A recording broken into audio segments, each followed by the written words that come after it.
2024년 우리의 책상 위에 낯선 시선이 내려앉았습니다. 마우스 클릭 하나하나, 파일을 열고 닫는 모든 순간, 심지어 잠시 화장실을 다녀오는 시간까지. 이제 당신의 모든 일상이 데이터로 번역되고 있습니다. 오늘 이야기는 2024년 초 서울 중구의 한 대형 금융회사에서 도입된 업무관리 시스템을 모티브로 합니다. 이 시스템은 눈에 보이지 않는 방식으로 우리의 일거수일투족을 기록하며 업무 환경에 새로운 질문을 던지고 있습니다. 하지만 회사의 의도와 현장의 감각은 종종 다르게 작동합니다. 회사 측의 공식 입장은 명확합니다. 업무 효율을 분석하고 불필요한 업무를 축소하여 생산성을 높이겠다는 것입니다. 그러나 직원들이 체감하는 현실은 다릅니다. 점심시간에 잠시 뉴스를 검색하는 것, 혹은 잠시 자리를 비워 화장실을 다녀오는 시간마저도 기록될까봐 불안해합니다. 이러한 인식의 차이는 결국 조직 내부의 미묘한 긴장을 만들어내고 있습니다. 이렇게 목적이 사라진 노동은 단순히 퍼포먼스가 될 수 있습니다. 감시받고 있다는 느낌은 일에 대한 진정한 몰입을 방해하고 시스템에 그저 보여주기 위한 행동을 낳습니다.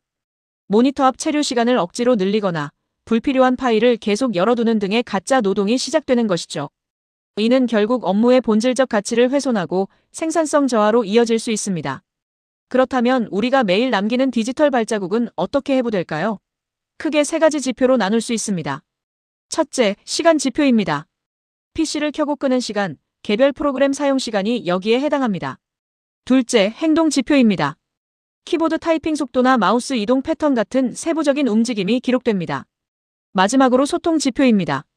이메일 응답 시간, 메신저 대화 빈도, 심지어 화상회의 발언 횟수까지 우리의 소통 방식이 모두 데이터화됩니다. 이러한 지표들은 우리가 어떻게 일하는지에 대한 상세한 그림을 그려냅니다. 더 나아가 시스템은 감정과 태도마저 계량화하려는 시도를 보입니다. 화상회의 중 카메라 렌즈를 통해 표정 변화를 분석하고 참여 집중도를 측정합니다.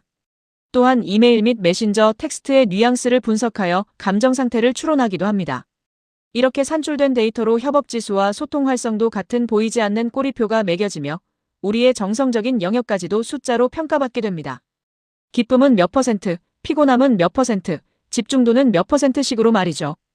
이 모든 것의 가장 큰 불안 요소는 바로 모른다는 사실입니다. 우리는 동의서에 서명했지만 그 세부 내용을 파악하기 어렵습니다. 인사평가에 반영되는 기준 또한 불투명합니다. 이러한 불확실성은 무한한 자기 검열로 이어집니다. 무엇이 보이는지 정확히 모르기 때문에 결국 모든 것이 보일 수 있다고 가정하게 되는 것이죠. 이는 직원들에게 지속적인 스트레스와 불안감을 안겨주며 업무에 대한 자율성을 크게 저해합니다. 이러한 감시의 감각은 어떻게 인간의 행동을 개조할까요? 18세기 제러미 벤담이 설계한 파놉티콘의 원리는 2024년 사무실 환경에서도 그 교차점을 찾을 수 있습니다. 파놉티콘은 중앙 감시탑에서 죄수들을 감시하지만 죄수들은 감시탑 안을 볼 수 없기에 항상 감시받고 있다는 느낌을 갖습니다. 실제 감시 여부와 상관없이 감시받는다는 인식 자체가 스스로를 통제하게 만드는 것이죠. 현대 사무실의 모니터링 시스템도 이와 유사하게 작동하며 직원들은 보이지 않는 시선 아래서 행동을 조절하게 됩니다. 결국 우리는 지표를 위한 노동과 실질적 가치 창출이라는 딜레마에 직면하게 됩니다. 시스템에 잘 보이기 위한 표면적 수능은 즉각적이고 기계적인 메신저 답장, 의미 없이 열려있는 업무 파일, 그리고 실질적 집중 없이 화면 앞 자리를 지키는 행동을 낳습니다. 반면 실질적인 몰입은 깊은 사고를 위한 묵고와 침묵, 영감을 얻기 위한 방황과 휴식, 그리고 복잡한 문제 해결을 위한 절대적 집중을 요구합니다. 이 두 가지 사이의 균형을 찾는 것이 현대 조직의 중요한 과제입니다. 방황할 자유를 빼앗긴 공간에서는 창의성이 질식할 수밖에 없습니다. 흔히 창의적인 아이디어가 떠오르는 순간은 멍때림이나 방황의 시간 속에서 찾아오곤 합니다. 하지만 시스템상으로는 이러한 시간이 비생산적 시간으로 낙인 찍히고 아이디어 발상의 여백이 사라지게 됩니다. 이는 또한 심리적 단절로 이어집니다.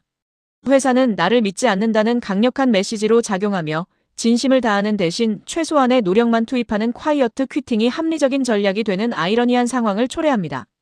하지만 기업의 입장에서는 보이지 않는 직원이 메워야 할 공백이라는 딜레마가 존재합니다. 원격 및 유연 근무의 확산으로 물리적인 업무 확인이 어려운 상태가 도래했고 일부 직원의 시스템 악용 및 성과 저하 사례 또한 현실로 나타났습니다. 결국 정상적인 관리와 지원을 위해서는 최소한의 데이터는 필요하다는 결론에 도달하게 됩니다. 문제는 이 데이터를 어떻게 활용하느냐에 있습니다. 여기서 감시가 되는 데이터와 관리가 되는 데이터의 경계가 중요합니다. 실패의 경로는 일방적인 시스템 도입과 불투명한 데이터 활용에서 시작됩니다. 성과가 아닌 숫자에 집착하게 되고 결국 조직 신뢰는 붕괴됩니다. 반면 성공의 경로는 직원과의 사전 논의, 명확한 고지 및 동의를 통해 열립니다. 행동이 아닌 성과 중심의 분석을 지향하며 상호 신뢰를 유지하는 것이 핵심입니다. 실제로 투명성이 신뢰를 지킨 좋은 사례가 있습니다. 대전에 있는 한 소프트웨어 기업의 경우 3단계에 걸쳐 시스템을 성공적으로 도입했습니다. 첫째, 사전 논의입니다. 도입 전 현장의 우려를 듣는 공론장을 마련했습니다. 둘째, 투명한 공개입니다. 무엇을 수집하고 어디에 사용하며 평가에 어떻게 반영할지를 100% 공개했습니다. 마지막으로 자발적 동의입니다. 일방적인 통보가 아닌 이해를 바탕으로 시스템을 구축하여 직원들의 동의를 얻었습니다. 이는 기업이 나아가야 할 바람직한 방향을 제시합니다. 2025년 이러한 움직임은 감시를 넘어 제도의 영역으로 진입하고 있습니다. 대한민국 고용노동부는 AI 기반 업무 모니터링 가이드라인 검토에 착수하여 수집 범위, 고지 의무의 보존 기간, 불복 절차 등을 규정하려 하고 있습니다. 글로벌 차원에서는 유럽 GDPR이 직원 모니터링 규정을 더욱 강화하고 있습니다. 자신에 대한 데이터 열람권 및 삭제 요구권을 강력하게 법적으로 보장하며 직원의 데이터 주권을 강조하고 있습니다. 이는 앞으로 기업들이 더욱 신경 써야 할 부분입니다. 이러한 변화 속에서 직장인들 역시 깨어나고 있습니다. 이제 제 데이터는 어떻게 쓰이나요? 라고 질문하는 것이 자연스러워졌습니다. 새로운 구직 트렌드도 등장하고 있습니다. 입사 전 면접에서 회사의 모니터링 정책을 역으로 질문하고 확인하는 사례가 늘고 있는 것이죠. 이는 단순한 데이터 생산자에서 벗어나 자신의 데이터 통제권을 주장하는 데이터 권리의 주체로 직장인들의 패러다임이 전환되고 있음을 보여줍니다. 결론적으로 데이터 수집 자체는 피할 수 없는 AI 시대의 흐름입니다. 그러나 이 시스템이 감시의 투명한 감옥이 될 것인지 아니면 신뢰의 투명한 창이 될 것인지는 오직 설계 의도와 투명성에 달려 있습니다. 직장인의 권리 인식이 높아지고 기업의 투명한 소통이 더해질 때 비로소 AI 시대가 요구하는 진정한 신뢰의 공간을 만들어낼 수 있을 것입니다. 우리는 이 균형을 찾아야 합니다.